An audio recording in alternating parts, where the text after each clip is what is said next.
focus is ICICI Securities, simply because I just think the capital market plays, and we posed this question to Pankaj Murarka as well, that some of these capital market plays might act, and the dominant ones might actually see some market share gains, and therefore subsequently in the years to come, if everything goes right, profit gains and revenue gains as well. So ICICI Securities came out with numbers which looked okay optically. I mean, 4% revenue growth, about 35% profit growth. Let's get in the management to talk about all of this and more. Mr. Chandok, Vijay, the CEO, Mr. Vijay Chandok joins us right now to talk about the same. Mr. Chandok, good having you. Thanks so much for joining. Just a quick initial thought of what stood out for you in terms of the quarter gone by. As you would have probably seen, revenues are up by about 4%. Costs are down by 4%. Profit before tax is actually up by about 17%, and profit after tax is up by about 36%.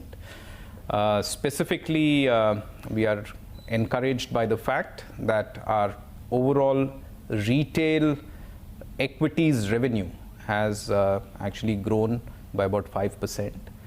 We were very focused on broad basing and growing our retail revenue, which is played out this quarter. What is also encouraging is the fact that we have shown 80 basis points improvement in market share on blended basis on the equities business. What is also encouraging is the fact that we have continued to show a great gain in NSE active customer base today, which stands at about 10%. While we have delivered these results, our returns on equity is at about 51%. So that is, some of the key aspects I would like to highlight with respect to our results. Yeah, I think one more thing that stood out was the decline in the OPEX. Now, if both quarter three, which has seen that, but also put into perspective the 9-month performance and what has led to this decline, and is this sustainable? Yeah, so the decline that you see in our OPEX is mainly coming from the employee line item and certain operating cost items that is driving this decline. This is part of, I would say, some of the things that we had articulated at the beginning of the year. We had said that we will focus on cost efficiencies. Idea is to reduce wasteful expenses, or low value adding expenses would be probably more appropriate way of putting it. So we have cut down some of our physical distribution. We have brought down our branch network during the course of this last 9 months, including in this quarter three. So some quarters back, our branch network was over 200. We are down to about 178 because we found that they were not really adding as much value as the cost was being incurred. So we brought those things down. Our headcount is down a little bit, and we continue to hire the right kind of skills, particularly in the area of technology, digital, and so on. So we continue to hire those skills. But still, because of the reduction in the network, we've been able to reduce our cost structure there. So we have also looked at renegotiating some of the costs that we pay out to our various partners, and we got the net result that you see is an outcome of some of these steps that we've taken. Okay, so despite all of these steps being taken and reducing some branches, reducing headcounts, etc., you added about 94,000 new clients in quarter three. What's aiding this run rate of growth of clients?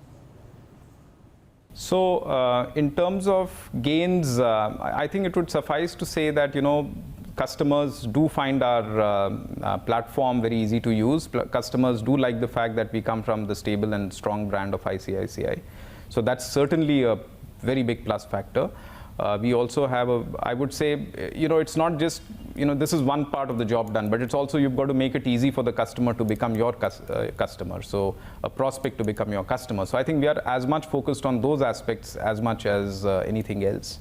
So it's a combination of ease through which you're able to onboard, the combination of the strength of distribution that we have, the fact that there have been certain developments in the market which are actually facilitative, the distribution network that we have of our branches, distribution network that we have of our partners. I think it's a combination play of all these factors which is helping us.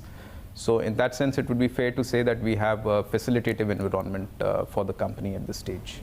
Do you have any targets in mind? What's the current broking market share and where do you intend to take it towards? We look at market shares in two ways. One is in terms of active NSE customers. So that is in the region of around 10%, a tad over 10% just now. It used to be at the beginning of this year, if I recollect, it was around 9.62 or so. So it has gone up by about close to 40 basis points. The other way we look at market share is the blended market share in terms of equity volumes. That has gone up by about approximately 80 basis points during the quarter. And then we look at also the derivatives market share. So that has also gone up by about 70 basis points. So there's been an all-round improvement that we've seen in both the equities business, the derivative business, as well as we have seen an improvement in the active customer base. So to your point as to whether we are aspiring to a specific market share, I think we haven't set any such goal or target. But what we have certainly set is that we have to keep improving our experiences with the customer, ensuring that the customer feels good and getting what he wants when he comes to our platform. He's looking for the comfort of safety. He's looking for the comfort of liquidity. We offer that through our products. He's also looking to the comfort of the right kind of advice, which we offer through our platform, through our research, through our relationship managers. So I think our focus is ensure that you provide sustainable value to the customer. The rest of it will fall in place. Now, when I look at your press release, it also speaks about how the distribution business split between the MF and the non-mutual fund revenues as well. Can you talk a bit about the distribution business and how do you intend to take it forward in terms of the split of the businesses as well?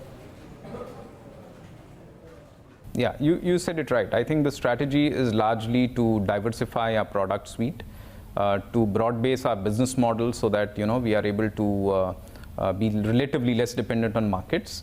It's also asked by the customers, because if you look at our customers, they are affluent customers, they are HNI customers. These customers have got larger financial needs.